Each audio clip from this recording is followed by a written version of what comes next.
Reading 34 from the Psychological Commentaries on the Teaching of Gurdjieff and Ouspensky by Dr. Maurice Nicoll, Volume 3.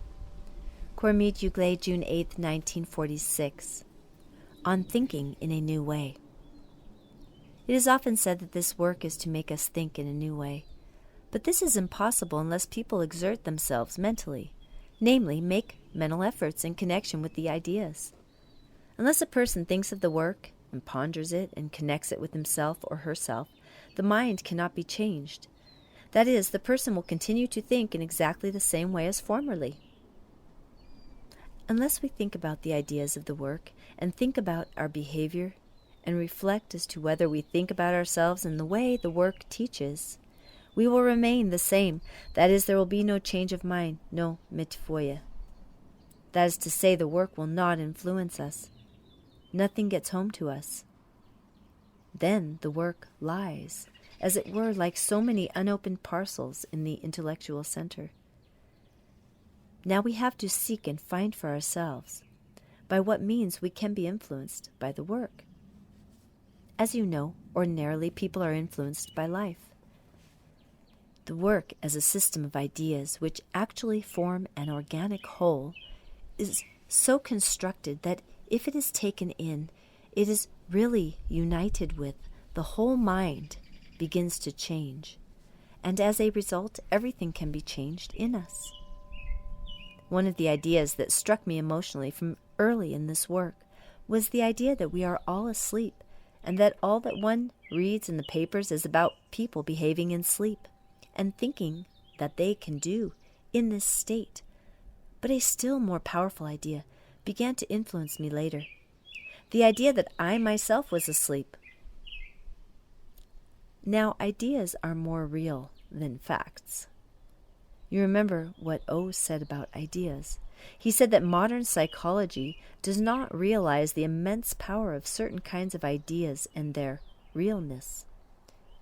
Even in primitive philosophy, he wrote, when men divided ideas into divine and human, they understood better the existence of different orders of ideas. Modern thought does not recognize this at all.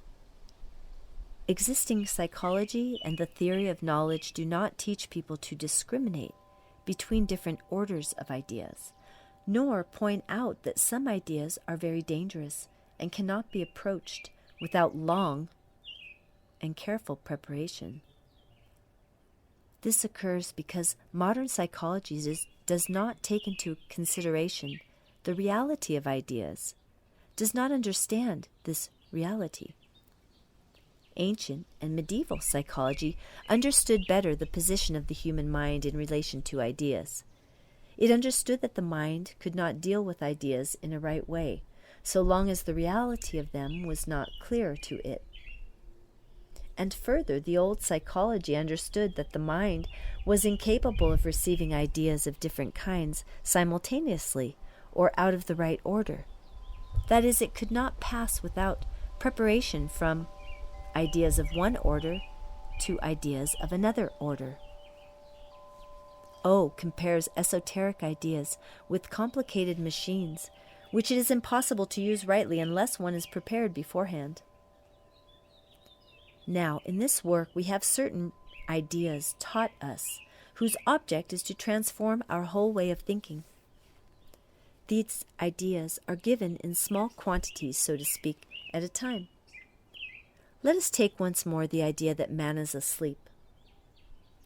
Now, this idea is very dangerous unless it is taught rightly. What is the preparation that begins to make it possible to understand this idea rightly?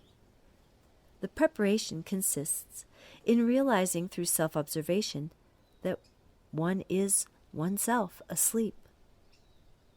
This takes many years of self-observation and mental exertion, many years of private thought and private reflection and inner dialogue.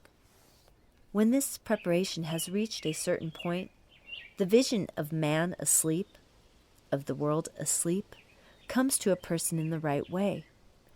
It no longer comes in a negative form or with a feeling of superiority, but as an actual perception without any negative emotion or personal identification connected with it. In such a case, we can say that one of the ideas of the work has begun to influence a person and change that person's whole mode of thinking. But unless the work has been pondered continually in the most intimate part of one's own private thinking, this really cannot be expected to take place. The person will only say in a parrot-like way that man is asleep, or even that he himself is asleep, without realizing what it means. All the ideas of the work convey great density of meaning, but without personal thought and application, they are merely so many signposts. A superficial knowledge of the work helps no one, yet at the same time a superficial formatory knowledge of the work is necessary as a first step. To understand an idea of the work is quite different from knowing about it. The difference between knowing and understanding is incommensurable. It is quite possible to say to ourselves that in the affairs of ordinary life we are very rarely influenced by the work. We know something about it, and occasionally perhaps think about it for a very brief time. But the influences of life are far more powerful. Therefore it is necessary to find and seek by what means the influences of the work begin really to affect our lives and the way we behave and think and feel and so on. That is why we have to try to understand the work and not merely to know it. Now, unless we have some kind of aim, the work cannot influence our lives, for then we are not surrounded by the work, but remain open to all the influences of life. We can compare aim in the work with something inside which we stand for the time being. If we remember our aim in the midst of life, we feel at once that two quite different things are acting on us, namely life, which will always make us behave mechanically, and this aim, in which we are standing for the moment, which prevents us from behaving entirely mechanically. This is giving acknowledgement and so power to the work. It may be only a transient experience, but yet it is a very genuine one. And although it may eventually fail, we at least get the taste for a moment of what it might mean to stand within the influences of the work, and so have a certain power over the influences of life, acting on our mechanical personality. This is why the work emphasizes so much the necessity of having some kind of aim. It may be even a short aim for a few moments, a few hours, but that is better than nothing. Aim is on many scales. Now, to nourish one's aim, one must ponder the work, and here mental exertion is necessary. Aim can never become mechanical. Aim must be something that is consciously kept going through new supplies of thought and insight. It is just like building up a barrier near the sea. The sea keeps coming in and washing away parts of this barrier, which have to be constantly renewed.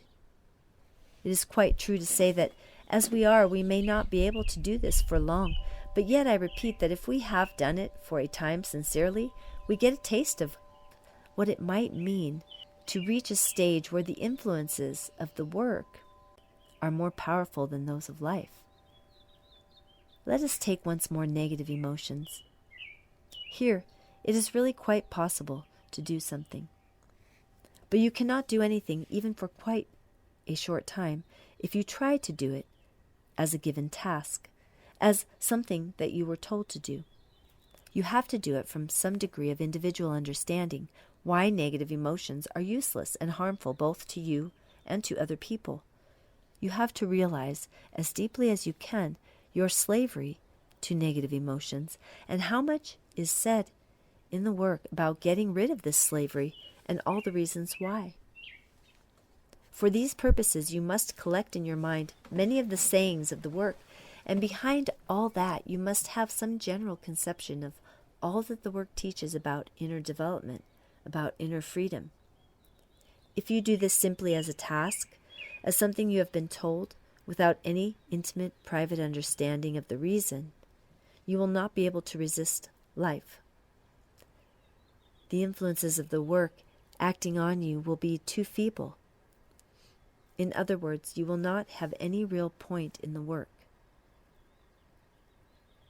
Now, if you make a temporary aim not to be negative towards a particular person, not to consent to the mechanically induced negative thoughts and feelings, not to go with them, not to listen to them, and above all, if you find the same irritating things in yourself, then you will be standing in the work, standing in the influences of the work, which then can reach you and begin to change you. This is standing within your work aim. The influences of the work, which are different from the influences of life, can reach you. It is really quite simple. Make a clear-cut, definite work aim of this kind and try to keep consciousness in it for a time. You will then see for yourself the result. But as a rule, people never will make a simple, clear-cut work aim of this kind. They merely worry or vaguely wonder what to do, not yet having heard with the mind what the work teaches so distinctly about personal work on oneself and about what they must practice.